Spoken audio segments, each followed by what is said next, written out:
Godmorgen. Vi skal snakke om, hvorfor vi svinger, og hvordan vi svinger. Og hvorfor vi svinger, det er for at i sidste ende at give gæsterne et varmebad, hvor det prikker på huden.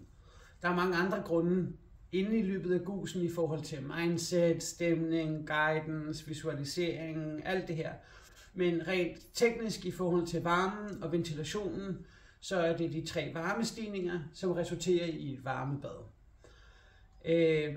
For at få det perfekte varmebad, så skal vi hælde på, og så skal vi ventilere luften på følgende opskrift. Fra ovnen, ud til gæsterne, ned til gulvet, hvis der er varme nok, gulv til loft, og resten ned over gæsterne.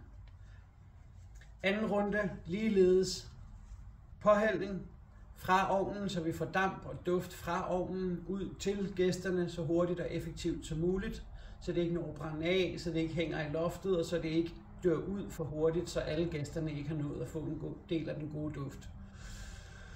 Så rundt til gæsterne, ned til gulvet, så fødderne bliver varme, og det er her du mærker anklerne. Når der begynder at komme varm turbulens omkring anklerne, så er det der du har gjort det rigtigt. Hvis den er varm nok, så kan du også vifte den anden vej. Det vil jeg så demonstrere nu om et øjeblik. Tredje runde, det er der vi skal give varmebadet, så der bør anklerne være varme allerede fra starten af runden. Det vil sige den påhældning du hælder på, den kan godt være både lidt hurtigere og en lille bit smule større, så der kommer en kraftigere udvikling af røg. Det vil automatisk give lidt varmebad på ørerne, når du så kommer med håndklædet, først på den blide måde og efterfølgende på den hårde måde, så vil det give et fuldstændig ind til knoglen varmebad, og det er det vi leder efter. Der er 3 ting du kan gøre med dit håndklæde. Du kan lave en rotation, også det vi kalder en helikopter, og den rotation den kan fungere den ene vej, og den kan ligeledes også fungere den anden vej. Vi vil gerne have ensartet turbulens i luften, når vi laver de fleste af vores ventilationsteknikker, så det er den samme vej rundt, hele vejen rundt i saunaen, sådan så at turbulensen kører den samme vej, og at duften og dampen dermed følger et naturligt flow. Når man så skal have luften ned på gulvet, så er det ligeledes en rotation, der kan bruges der, og den kan også gøres i begge veje. Men den anden vej vil trække luften op fra gulvet, i stedet for ned fra loftet. Så vær opmærksom på, hvilken runde og hvilken rotation du bruger hvad i. Når du så, det næste du kan gøre med et håndklæde, det er et sving.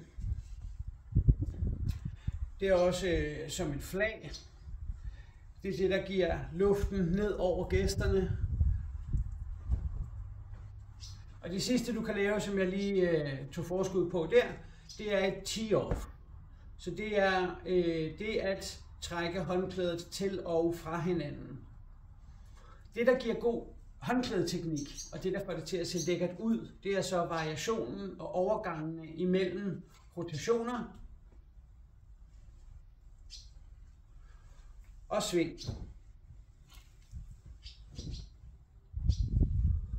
Det er det, der giver den lækre stil, og det, der i sidste ende giver dig dit eget udtryk. Så vi hælder på, langsomt, dryp, dryp, dryp, dryp, så skyen udvikler sig langsomt i den første runde. Så tager vi damp og duft ud til gæsterne, hele vejen rundt om ovnen, hele vejen rundt om ovnen, og vi tager det ned på gulvet, konstaterer, at der er varme nok, så vi roterer den anden vej rundt.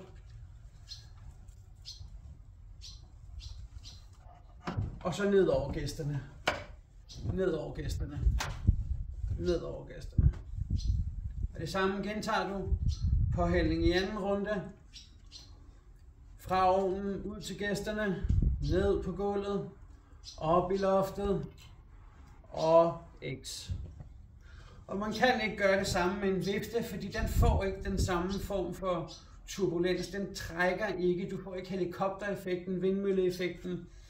Propeleffekten, den får du ikke med viften. Den er statisk og giver masser af fin vind, men det skaber også modsatrettet turbulens. Så først så svinger vi den ene vej, og så svinger vi den anden vej. Så den måde at gøre det på med en vifte, det er at svinge og slice. Svinge og slice.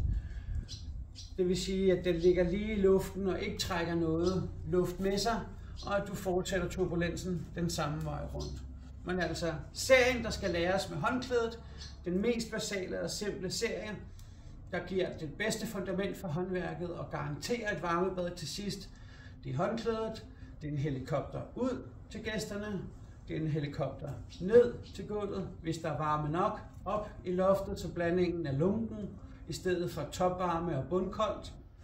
Og så fordeler vi det, der er essensen af runden til alle gæster. Lange bevægelser, så hele vejen op i loftet, uden at røre loftet, og hele vejen ned til gulvet. Hele vejen op og hele vejen ned. Sørg for, at du ikke river og tvinger med dine skuldre og dine arme, men at du hele tiden bevarer en afslappet, rolig holdning i kroppen. Og det vil dine gæster også kunne mærke. Det vil give dem en rolig oplevelse, og så er der noget lækkert for øjet at kigge på. Håber I får en fantastisk svededag.